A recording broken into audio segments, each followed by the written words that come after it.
আসসালামু আলাইকুম প্রিয় শিক্ষার্থীরা, আরও একটি নতুন ক্লাসে তোমাদেরকে স্বাগতম। আমরা এর আগের ক্লাসে শিখেছিলাম আমাদের কোনো কাজ করতে হবে সেটি আমরা ইংরেজিতে কীভাবে বলতে পারি, সেই কথাটি আমরা এর আগের ক্লাসে শিখেছিলাম। আজকের ক্লাসে আমরা শিখতে যাচ্ছি আরও নতুন 5টি বাক্য, যে 5টি বাক্য আমাদের প্রত্যেক দিনের জীবনে খুবই প্রয়োজন হয়। চলো শুরু করা যাক। আই মাস্ট ডু, আমার অবশ্যই করতে হবে, অথবা আমার করতেই হবে। তুমি বাংলায় দুইভাবে বলতে পারো, কিন্তু ইংরেজিতে এই দুটো কথাকেই তুমি একটি কথার মাধ্যমে বলতে পারো। এখানে আমি আয়ের জায়গায় যদি হলুদ অংশ থেকে উই বসিয়ে দিই, উই মানে হচ্ছে আমরা, উই মাস্ট ডু, আমাদের অবশ্যই করতে হবে। মানে আমি একটি কাজ করার জন্য বাধ্য, একটি কাজ আমার অবশ্যই করতে হবে, না করে পারবো না। সেই কাজটির ব্যাপারে কথা বলতে গেলে, বা আমি যদি বলতে চাই যে আমার একটা কাজ করাটা খুবই জরুরি বা করতেই হবে, তাহলে আমি এভাবে বলতে পারি আই মাস্ট ডু, আমার অবশ্যই করতে হবে বা আমার করতেই হবে। এভাবে আমরা বলতে পারি ইউ মাস্ট ডু, তোমার করতেই হবে। হি মাস্ট ডু, তার করতেই হবে। দেখো, আমরা এভাবে বলতে পারি আই মাস্ট ফিনিশ, আমার শেষ করতেই হবে। ডু এর জায়গায় যদি আমরা ফিনিশ শব্দটি বসিয়ে দিই, তাহলে অর্থটি হচ্ছে আই মাস্ট ফিনিশ, আমার শেষ করতেই হবে। I must finish my assignment today, আমার আজকে অ্যাসাইনমেন্ট শেষ করতেই হবে। এরপর আমরা দেখো ডু এর জায়গায় আরও অন্যান্য ভার্ব বসিয়ে দিয়ে আমরা অন্য কোনো কাজের বাধ্যতার কথা আমরা বলতে পারি যে আই মাস্ট ড্রিঙ্ক, আমার পান করতেই হবে, আমার অবশ্যই পান করতে হবে। I must drink, I must drink enough water, আমার পর্যাপ্ত পানি পান করতেই হবে। I must drink enough water. Okay, এভাবে তুমি ড্রিঙ্কের জায়গায় বা ডু এর জায়গায় তুমি ইট এবং রেসপেক্ট এই দুটি ভার্ব বসিয়ে নিজের থেকে বাক্য বানিয়ে কমেন্ট করতে পারো। চলো আরেকটি বাক্য শেখা যাক। আই শুড ডু, আমার করা উচিত, আমার কোনো কিছু করা উচিত, তোমার কোনো কিছু করা উচিত, বা অন্য কারো কোনো কিছু করা উচিত। এরকম কথাগুলো যদি তুমি ইংরেজিতে বলতে যাও, তাহলে তুমি বলতে পারো আই শুড ডু, আমার করা উচিত। উই শুড ডু, আমাদের করা উচিত। ইউ শুড ডু, তোমার করা উচিত। হি শুড ডু, তার করা উচিত। এভাবে দেখো, আমরা ডু এর জায়গায় যদি অন্য কোনো কাজের ইংরেজি বসিয়ে দিই, তাহলে সেই কাজটি করা উচিত সেটি আমরা ইংরেজিতে বলতে পারবো। যেমন দেখো, আই শুড গো, আমার যাওয়া উচিত। I should go to school tomorrow, আমার আগামীকাল স্কুলে যাওয়া উচিত। দেখো, আমরা কিন্তু ইংরেজিতে লম্বা বাক্য তেমন বলতে পারি না, এটা কোনো সমস্যা না। তুমি যদি ইংরেজি শুরু করে থাকো, তাহলে তুমি শুরুর দিকে ছোট ছোট বাক্য শিখো, বাক্য বলো ছোট ছোট, এরপর তুমি আস্তে আস্তে লম্বা করার চেষ্টা করো। আর কিভাবে ইংরেজি বাক্য লম্বা করতে হয় বা লম্বা করে বলতে হয়, সেই কৌশলগুলো আমরা অন্য কোনো ভিডিওতে শিখব। দেখো, আমরা ডু এর জায়গায় বলতে পারি আই শুড অবে, আমার মেনে চলা উচিত। I should অবে my parents and teachers, আমার পিতামাতা ও শিক্ষকগণকে মেনে চলা উচিত, মানে তাদের কথা মান্য করা উচিত। এখানে তুমি মেমোরাইজ এবং গিভ দিয়ে আই শুড ডু এর জায়গায় বসিয়ে তুমি বাক্য বানিয়ে প্র্যাকটিস করতে পারো।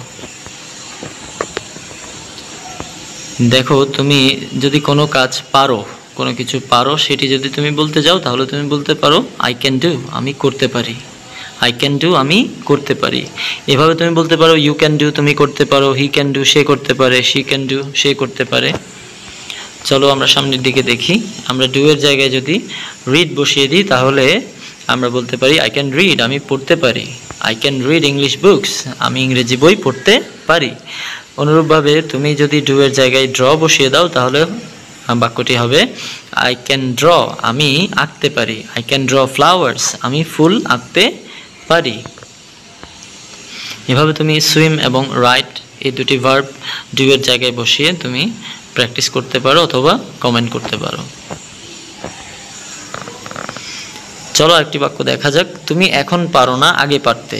আগে কোনো কিছু করতে পারতে, সেই কথাটি যদি তুমি ইংরেজিতে বলতে যাও, তাহলে তুমি বলতে পারো আই কুড ডু, আমি করতে পারতাম। আই কুড ডু, আমি করতে পারতাম। উই কুড ডু, আমরা করতে পারতাম। ইউ কুড ডু, তুমি করতে পারতে। হি কুড ডু, সে করতে পারতো। সজীব কুড ডু, সজীব করতে পারতো। এভাবে আমরা ডু এর জায়গায় যদি আমরা বসিয়ে দিই, দেখো ডু এর জায়গায় যদি রান শব্দটি বসিয়ে দিই তাহলে আমরা বলতে পারি আই কুড রান, আমি দৌড়াতে পারতাম। I could run very fast, আমি খুব দ্রুত দৌড়াতে পারতাম।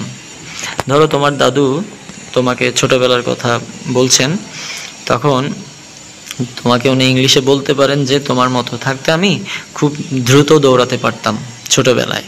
তো উনি বলতে পারেন I could run very fast in my childhood, I could run very fast in my childhood, আমার ছোটবেলায় আমি খুবই দ্রুত দৌড়াতে পারতাম। দেখো আমরা বলতে পারি আই কুড প্লে, আমি খেলতে পারতাম। আই কুড প্লে ক্রিকেট, আমি ক্রিকেট খেলতে পারতাম। এভাবে তুমি ডু এর জায়গায় মেক এবং সিং বসিয়ে বাক্য বানাতে পারো এবং প্র্যাকটিস করতে পারো। আমাদের আজকের শেষ কথাটি হচ্ছে আই নিড টু ডু, আমার করা প্রয়োজন বা দরকার। তোমার কোনো কিছু করা প্রয়োজন বা দরকার, সেই কথাটি যদি তুমি বলতে যাও তাহলে তুমি ইংরেজিতে বলতে পারো আই নিড টু ডু, আমার করা প্রয়োজন। উই নিড টু ডু, আমাদের করা প্রয়োজন। ইউ নিড টু ডু, তোমার করা প্রয়োজন। দেখো আই এবং ইউ এই দুটো প্রোনাউনের সাথে তুমি বলতে পারো আই নিড টু ডু, আমার করা প্রয়োজন। ইউ নিড টু ডু, তোমার করা প্রয়োজন। কিন্তু আই এবং ইউ এই দুইজন ছাড়া অন্য সবার কথা আমি বলছি, অন্য যে কোনো শব্দের সাথে যদি তুমি নিড টু ব্যবহার করো তখন তোমার চিন্তা করতে হবে সেটি কি একজনের করা প্রয়োজন বলছো তুমি নাকি একের বেশি জনের করা প্রয়োজন বলছো।